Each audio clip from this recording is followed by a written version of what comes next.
Hi there, I'm John Michael and this is Popcorn Roulette. Each episode I ask a friend to come on the show, they suggest a movie, we both go watch the movie, we come back and we talk about it. For today's episode, I have my friend here, Austin's with me. Austin, what's something you do? Okay, so, well, I'm married to a beautiful wife, Abigail. We have two boys, 1 and 3. So there's not a lot of free time, obviously. No. During the day, I manage a security department for a museum and work with some great people. And when I do get the occasional free time, I like to work on cars and go outside, and I got 2 dogs and do some hiking and things like that. That's awesome. Most people come on, they give you like one thing. Yeah. You're going to go through the whole life story. That's it, the whole thing.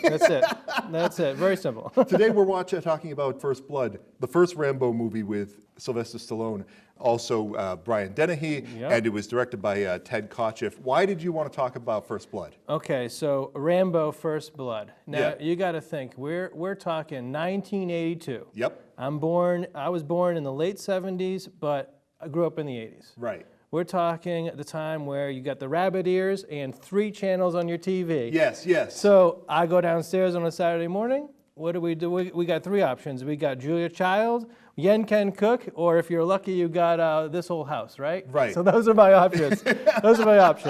So as a young kid, that you get used to those 3. That's it. Sesame Street, whatever.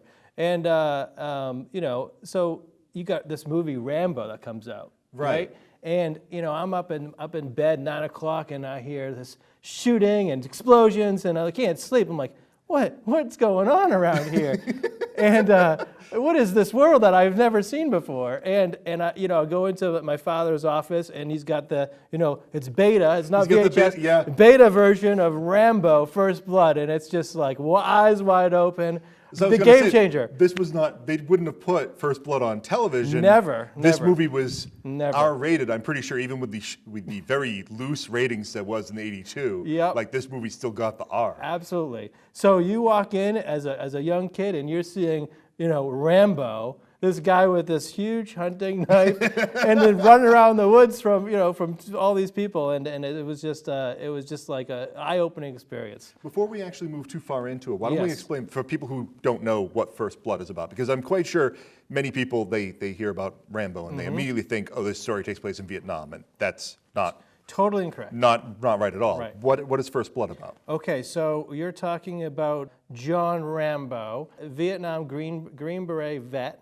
He comes back and he goes to this place called Hope, Washington. Right. This tiny little town, and he's looking for his one platoon friend that he had left.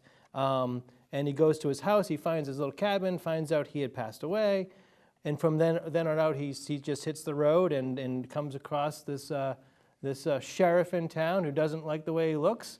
Puts him in jail, and then it goes crazy from there. Yeah.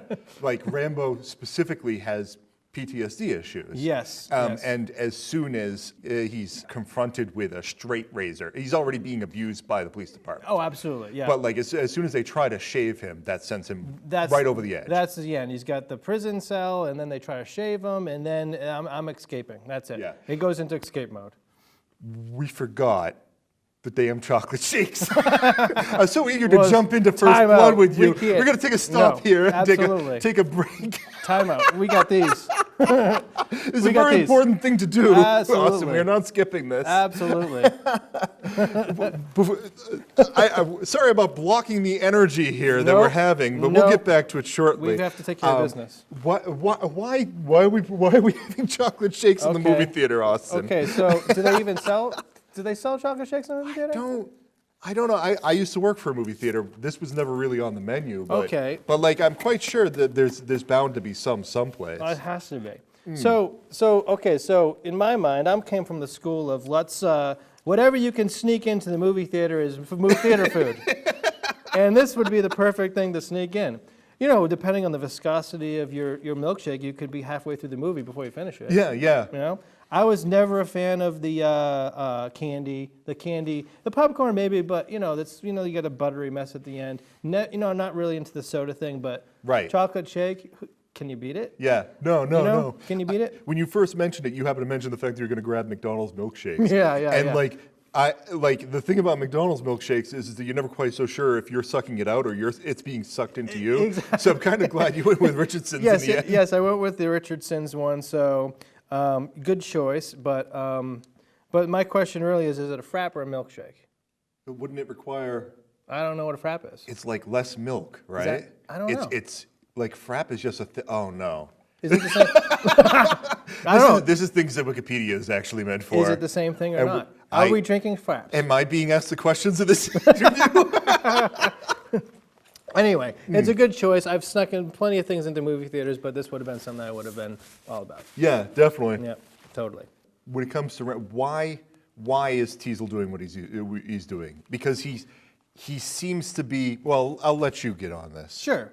So so this guy, I got a big problem with the sheriff from the beginning, right? Yeah. Okay. So one of the weird things is, so we've got John Rambo walking down the street, and you got your sheriff coming by, and he's harassing him and saying he doesn't want any drifters in town. So he's going to drive him 30 miles out, drop him off. That's the end. Right. And then from there, he gets out of line and all types of stuff. He ends up going to the county corrections or whatever. But if you notice the sheriff, at the beginning they show the sheriff and he's going. This is Brian Denny. He's that character. Right. He's driving and he pulls out of the parking lot and he says to this construction worker, "Hey, take a bath, buddy. Right. Take a bath." And then literally 3 minutes later, he's telling John Rambo, "Take a bath. Cut your hair and take a bath." He strangely seems to have a problem with, and I remember this. I remember like in the 80s, the idea that like if you were wearing military fatigues, that you were probably a street bum. Yeah, and that's a drifter. I've also seen like reviews where people were talking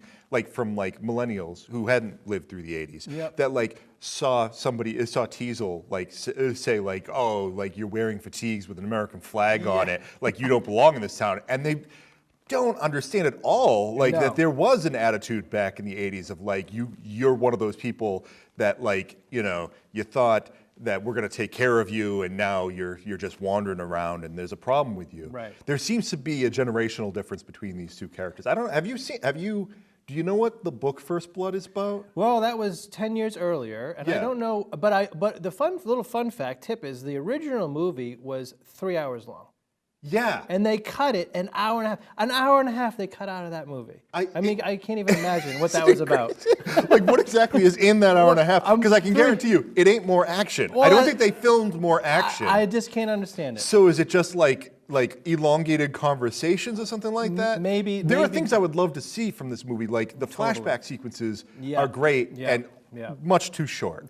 I mean, like they are excellent teases into the fact that you always want more from them, but you never get them. In fact, there's one section where the helicopter scene where Galt had died, and you feel like there should be a flashback scene here, but instead it's just music. It's it. And Rambo just looking at him intently. It's just beautiful because you know what's going on in his head in that one scene. Exactly. Yeah. Yeah. Well, it's very interesting. It's very interesting. Yeah. So the whole sheriff thing and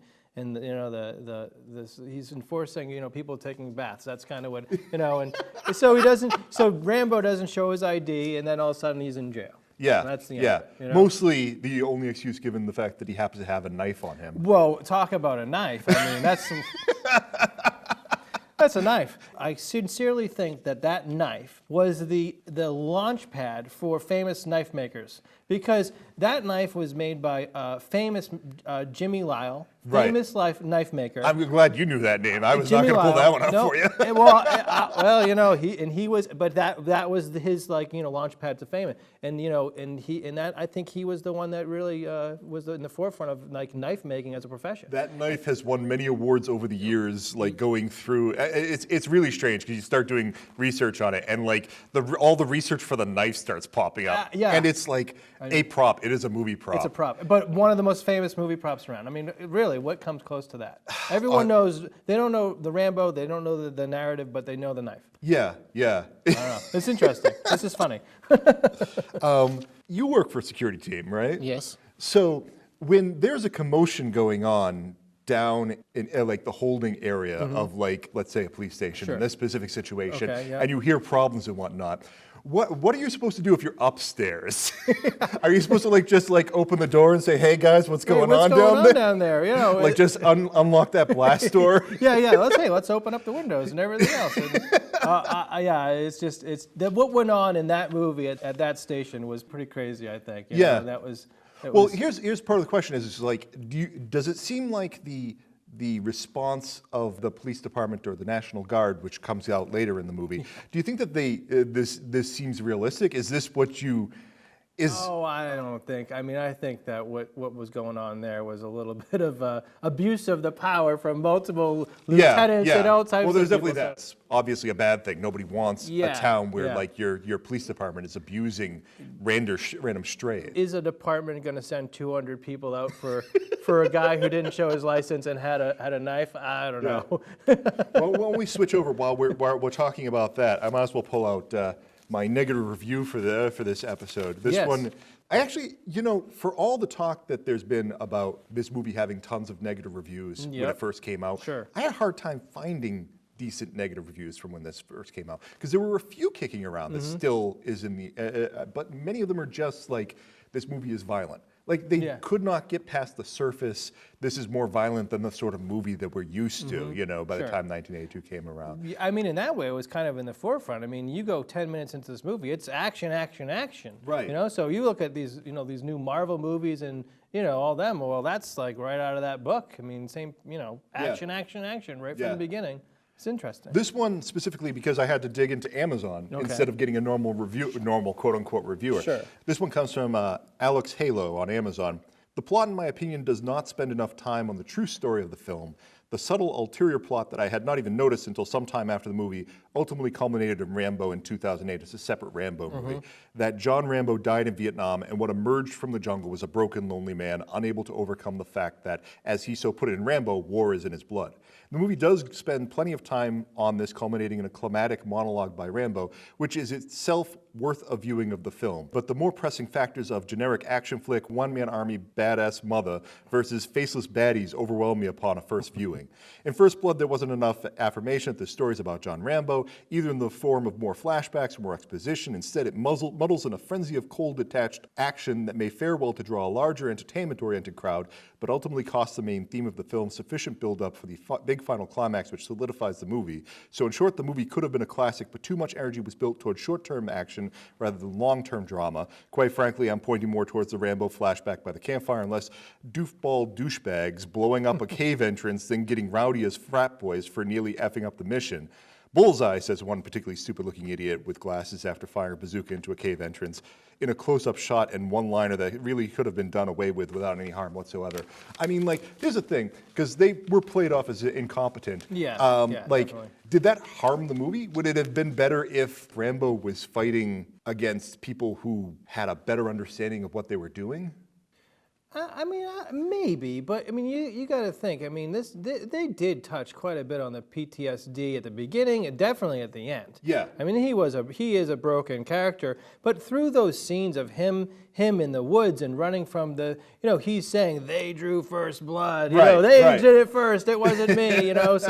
So I mean, I think maybe there could have been more flashbacks. Right. But at the same time, maybe we get rid of the, him in the mine and then blowing up the mine, and that part was a little slow as far as an action thing and him climbing out.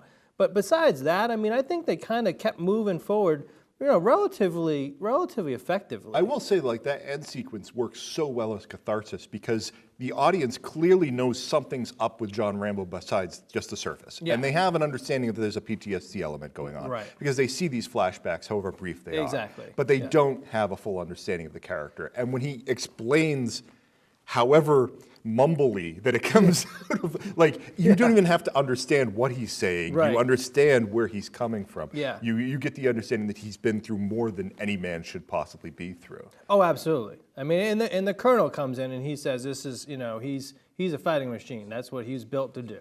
One of the parts that's really interesting also is, this is, I think that this was the beginning. 1982, you've got Rambo come out. Well, 1983, that's the beginning of the A-Team. Yeah. And then after that, you've got Arnold Schwarzenegger coming out in Commando, and then Rambo's First Blood 2. You know, so right. you've got all these things that are coming out. It's kind of following like the same pattern, and I think Rambo was one of the first ones to kind of to do it, that military 1980s military revenge movies. You know, especially the my government is not necessarily on my side sort of thing. We also see this pop up with Punisher, which starts to become a character throughout the 1980s and becomes really big by the time we get to the end of the 80s. Exactly. So I think that's an interesting little thing. Like, what did this also like? What did this start? You know, what did Rambo like start? You know, so it's interesting. Yeah. You know, I mean, then you have the whole toy line that came out. I mean, I remember, you know, with the second movie, you've got the compound bows with the exploding arrows, and you've got the plastic knife that's this long that you can unscrew. Why the heck did anybody actually buy those for their kids? It's the craziest thing possible. Amazing. Yeah, because I remember like that was like I never saw the Rambo movies when I was a kid, but that was the gigantic controversy of being like kids could get their hands on bows and arrows. That's not weird at all. No, and they could just start shooting at people. With exploding tips, like, you know? Yeah, because kids buy exploding tips all the time. Exactly. Oh yeah, you know, you got the Rambo knife with the compass that unscrews there, the plastic. I mean, I'll tell you, clearly made the original Rambo knife to be like a toy with all the gadgets that it had inside it. The toys are just unreal. I mean, you look at Rambo toys going back. I mean, it's just like, how many were there? There wasn't as much marketing in this first movie, but like by the time they realized, because they had a movie that had blown up on them, it was something like a $15 million budget, and by the time it got done, it was like, I'm not sure about the numbers, but something close to $150 million. Oh, yeah. So they knew they had a franchise on their hands after that, and they certainly sent it down that direction. They definitely did. Which is really kind of funny because it seems that like, you know, Sylvester Stallone really took this character very seriously. Like, I want to really do well by the troops that like seem to be have no voice and whatnot. Sure. But like, it ends up becoming something that they end up making a tremendous amount of money off of. Oh, absolutely, absolutely. But you know, at the same time, you know, the '80s. It's a time in my life when you know, your parents said, okay, 8 in the morning, you get out of the house. You come back when those streetlights go on. Yeah. That was it. So, you know, okay, we got the streetlights come on in the middle of summer. Let's go in the woods and try to build those traps that Rambo made in the movie. You know, we're going to sharpen the sticks and dig the holes and, you know, all types of crazy things. Yeah. They never worked, but, you know, that's what we were doing. I don't know. Let's reenact Rambo. Let's jump forward to some extent. Rambo is trapped inside a cave. He finds a way out of his cave, and he ends up in the town. He flips the tables on Teasel, and all of a sudden, he's shooting up the town and laying siege on the town. What's his goal at this point? What is he doing? Well, his first goal was to take out that gun shop. Yeah. I mean, he took until he's throwing things in the middle of the room, and that's what. Let's just blow it up. Like, the first thing, like, makes tons of sense. Is like, I'm going to destroy this gas station. Yeah. And that is going to take all of the city's resources to put this fire back in control, you know? And then I'm going to shoot every transformer in the town. Also makes a little bit of sense here. Okay. Because, like, he's shutting off the lights in the town. No more lights, okay. But, like, this is where you run away. Yeah. This is a perfect opportunity to hightail it out of hope. So what is he actually trying to do at this point? Like, well, I mean, at that point, I mean, he seems to think that there's still a mission going on. That's the mission. Let's go after. We gotta go after Teasel now. He started all this. Right. I mean, right? I mean, that's the only thing, because he sees him up on the police station roof. Yeah. And then it's okay. This is my mission. The mission's not over yet. It almost seems like he figures out his mission there. As soon as he sees Teasel, that is now what he's doing. This mission is not over until I get at him. Yeah. That's it.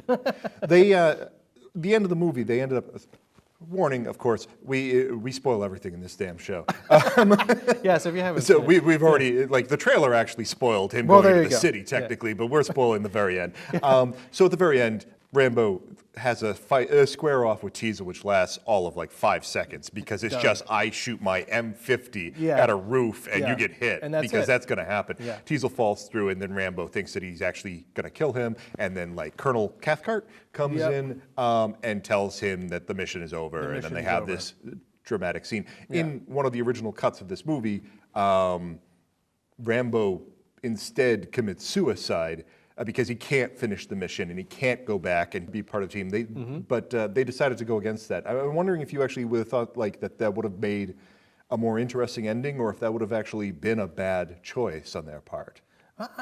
That's a tricky one. I mean, you definitely aren't going to have a sequel, but no. But like I think at that time they weren't really thinking about sequels. No, but I don't know. I kind of like the way it wraps up. I mean, you can tell this guy is a broken person with severe PTSD. Yeah. What does it? If he commits suicide, does it make it even more so? Or I mean, you could tell that guy is hurt and puppy. There's this odd thing that like, I know that there's a phenomenon that used to happen to movies before the 1970s where if you introduce a gay character, that gay character could be a tragic person. You can have an entire movie about them, but they would end up dying at the end. Yeah. Because that's what happens to gay people, as far as the movies were concerned, or as far as storytelling is concerned. And I do think there's something to be said about like if you introduce a character with PTSD who has problems like this, if he dies at the end, what message are we actually sending? Right. You know. Right. Well, yeah, it's a tricky one, but I like I said, I think it was an interesting take on PTSD and how severe it was, and you know, and the colonel there trying to talk him out of the mission's over and all that. I think that was effective. Would it have been more effective one way or another? I don't know, but clearly the producers, they cut it for a reason too. Yeah, I mean, like they cut it because of test audiences specifically, because somebody in the audience yelled like. It was something along the lines of like, you can't kill Rocky or like kill the director or something like that. Yeah. There was certainly, people had a problem with it in that test audience. Well, they probably spoke to him in some fashion or some way. It's like, well, this guy's really was, he was really just trying to visit his friend after all. Yeah. That was the whole thing. And you end up being like, yeah, I mean, ultimately he didn't really go and try to kill a bunch of people. In fact, he really only, one guy falls out of a helicopter. Other than that, mostly an accident. It has to do with like it. It's funny because, I mean, like, it's still a movie death. He still somehow was related to the way that Rambo was responding, which was defending himself. Yeah. But he does unbuckle his seatbelt. I don't know if you actually know. Yeah, that's true. He's got a safety strap, and he wants to get a better shot, so he unbuckles. It's very minor detail in the movie, but like that's why he dies. Yeah. One rock. Didn't take proper precaution. That's it. One rock in a windy cave, and that's it. Or a windy canyon. That's it. So yeah, I mean, and then if you look at the traps that he sets in the woods. They're going to slow you down. Right. But they're not like, okay, that's, There's no intention to kill. Right. Like straight from the start, he's shooting for the legs. Exactly. Yeah. Yeah. So I think that's kind of, the viewers kind of get a, they understand that. Like he's not trying on top of all that, like Sylvester Stallone specifically rewrote this character. This character, I think he happened to mention the fact that it was cursed. That like nobody wanted this part. Yeah. And I didn't come with a litany of actors that were supposed to be in this part, but there was a very large one. And everyone kept turning the part down. Yeah, nobody wanted this thing. Yeah. Because the original First Blood book, there is like 30 deaths. Like Rambo goes and kills, like, not only does he kill police officers, but he kills civilians when he comes to the town. He has gone crazy. Yeah. Totally off the deep end. Yeah. So, like, by the time Sylvester actually gets his hands on the script, he's rewriting this script to be more sympathetic towards John Rambo. That, like, maybe, like, the problem is the town and not him. Yeah. Yeah. No, absolutely. Yeah. I agree. I mean, could you see another actor playing that role now, in hindsight? Like, who else could you see playing Rambo? Yeah. I mean, that's a really good question because, what 80s actor or like obviously actress, the person that one always ends up pairing up with Sylvester Stallone is Arnold Schwarzenegger, who was in like this gigantic competition with him at the time. But you can't. It's hard to get sympathy from Arnold. He seems to be like a golden god. That is the point behind having Arnold Schwarzenegger. So you need to find a Rocky type person, like an underdog who also is in tremendous shape. I mean, like, could you get this sort of performance from a young Bruce Willis? That's interesting. Or Mel Gibson. You have Mad Max. They were both, they'd be very young at the time. You have Mad Max at that point, right? I don't even know, or close to it, and that could be an interesting one. But who else? I mean, Arnold Schwarzenegger, maybe. Yeah. A couple years later, but I have a hard time, especially with the accent, it would be hard to pin him down as all-American. Yeah. The same might be the truth with Mel Gibson. That's true. Although it would be tough because the whole point is you want to sell this to American audiences. Exactly. So like you could say that he was like an Australian carried into the Vietnam affair, there you go. But like it would be very difficult to like sell that as important to the people back home, sort of thing. But him with the long hair. You look at that. You take a snapshot of maybe Mad Max. You put him in that role. Maybe that would. Yeah. Maybe they asked him. Yeah. I don't know. But there's a long list of bad actors from that time, or like semi-bad. Like you could like grab Dolph Lundgren and tell him, "Hey, can you do this part?" Yeah.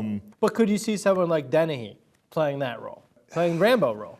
It's very interesting. So if you're talking about like flipping the two flip characters. the two. So Dennehy is actually Maybe. no. Does Dennehy it can't play a green beret. That's the reason why he needs to go hit the falls gym. completely apart. Yeah. Because they did ask many people. They said, nope, we're not touching it. Right. So what other choice? What did you have? I mean, I don't know. It's an interesting thing. It seems to actually need like the right person for the job, and it seemed like Sylvester Stallone was just primed to like he had a bunch of movies that he just wasn't making much money off of. Yeah. He had this one franchise that everybody loved, which is the Rocky franchise. Yeah. And everybody wanted to work with Sylvester Stallone in some capacity, but he still could not line up the perfect job for him. So in fact, this Rambo movie was kind of like the turning point for him in some fashion. Because he had the Rocky series, but after that, there's kind of what happens? Not much. And then all of a sudden, you've got Rambo. Yeah. I mean, I could be wrong, but I think that's kind of the way. It's on top of all that, like during this time period, he is still, it's like he's still fighting like a young man when he's first making First Blood, because there are things they're doing on set which should not be allowed, like the stunts being done with like that sequence where they're having the car chase, the car flips over, and that was not planned. It was just the stuntman flipped the car in the process of driving, and they left it in. And exactly, I mean, you look at that scene, and you're like, "Wait, that car's going to tip over." It goes down, slides down the cliff. I'm like, "That does not look." There's another scene when Sylvester Stallone's standing there on top of the cliffside, and it's all wet and it's mossy. Yeah. They didn't remove the moss or anything. They didn't make it any safe for him. Yeah. He's just like, I can't go out there. I really could slip, fall, and kill myself right now. Yeah. So their response was to tie a rope around his ankle and tie that to a tree so that they could retrieve him when he falls he falls down. And he had happened to mention that like he knew that he was in trouble when all the other like crew all were like tied at the waist to like trees and like far away from like anywhere near here he was going. Oh yeah, but absolutely. like this man is like still trying incredibly hard to like find a way to make a good acting career out of it. Oh yeah. I mean, were you impressed at how far that police car went into the woods? I mean, that thing's going through. I mean, I can't going through under logs, through things. I mean, it was like right out of like driving straight through open fields and whatnot. I mean, how does this car still moving? Is what I kept saying. And then finally, it hits the cliff and it slides slowly. Okay, well that doesn't look like it was intentional. And that's the end of it. And then he kind of I'm going to run up the hill now. That's it. It was really funny. So there's some parts with the chase scene and that car's launched pretty far up in the air. Does it really do that? I don't know about you, but I openly laughed when the National Guard came in and they're walking along like the riverbank. Here's Rambo. He's like pokes his head up like a gopher looking around, slips off. Yeah, there's some scenes that you just question, like maybe like the cave scene in the mine. It was a little long. Yeah. I just was like, okay, well that point it's like, okay, he's in the mine. And he crawls out the other end. Yeah. Then we're done. But he's in there with the rats and all. No, they had to have things. a full rat scene. Yeah, that was very important. The rats had as many rats as possible. Yeah. No, the rats everywhere. It's also kind of funny because that's also another scene that you would not be able to film nowadays. Yeah, that's true. Because it's just endangering animals, yeah. albeit rats, but there's no way you'd be able to do it. And those were real rats. Those are absolutely real rats. Yeah, definitely. One quick question. We're going to be going soon. There's a point where Colonel Trotman comes onto the scene, and he is talking to Teasel. What he wants to do is, instead of taking the National Guard and capturing Rocky, he wants to leave a hole for Rocky to slip through. Rambo, excuse me.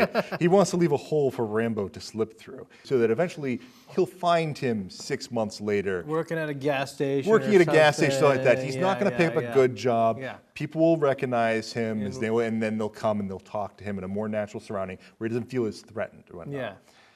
But I do wonder, see, that's presented in the movie as being like the obvious good choice because you can't catch Rambo. Yeah. But I do wonder if you have a situation like this where there's a Green Beret in the woods and you have like a National Guard that's about to go in and there may actually be trouble, like what do you think like would be a better thing to do? Like is Trotman's idea actually reasonable? Like can you... the news already knows that Rambo's out there. Yeah, and he's on a mountain. Yeah. I mean, it's like a mountain and you're surrounded. Right. I don't know. Is Rambo, is he actually gonna like take the bait and like go through the gap in the line and Right. I'm just gonna walk right through. And, Or is he just gonna like live out there with like a can of beans? I mean, clearly he can like hunt. He was hunting pigs, the pigs with his bare hands. Right. So I mean, he's probably more comfortable staying up there than like. Well, I don't know. This sounds like I'm walking in. It's too easy. Yeah. You know, like I'm walking through this thing. What's on the other end? I don't know that he would believe that. Yeah. You know, I mean, great idea. You know, but I don't know. I mean, I think it's kind of like we're in it to the end here. You know. Yeah. That's a tricky one. You know. So this you know kind of you know the threat of like all these people around you and potentially being hurt by the one man or open the door for him to walk through and we'll get him at the gas station in 6 months. Because clearly he's not going to be able to hold down a job. I mean, you can say that right there. Right? I know. So, that's the whole point behind, like he happens to say at the end, like I can't even get a job parking cars. Like I used to be in charge of $1 million machinery. Yeah, great scene. Yeah. Great scene. That was the end of it. That was the fantastic end. He's like, I'm in charge of $1 million tanks and machinery, and I can't even park a car. Yeah. Oh, great. It's spectacular too, because like on top of all that, it's obvious Sylvester Stallone at this point is a wonderful actor, and you see it. He doesn't have to say a single line, and you just see all the wheels turning in his head, like 100% of the time. Yeah. When he does open his mouth, yeah, it all comes out as like this sort of strange jumble, but like it's also so believable at the same time. I don't understand how that works. Maybe that's part of the you know, that's why they picked him. I mean, it's like, okay, well, he can say like, you know, nothing that makes any sense whatsoever, but it's like either going back to like throwback to PTSD, or you know, I'm in this intense moment where I got 200 guys after me. Right. So I mean, how much are you going to say when you're building these things in the woods everywhere? So yeah, that's a good point. That's a good point. For sure. Yeah. Well, unfortunately, I wish we could talk more about this, but we're out of time at this point. Thank you guys for checking in with us. If you like this video, you can like, subscribe, do anything along those lines. We have a Facebook page right now. Go to facebook.com/popcornroulette, and you can join the conversation there. Austin, it's been great having you on. Yeah, thank you so much. All right. Appreciate it. Take care. Thank you.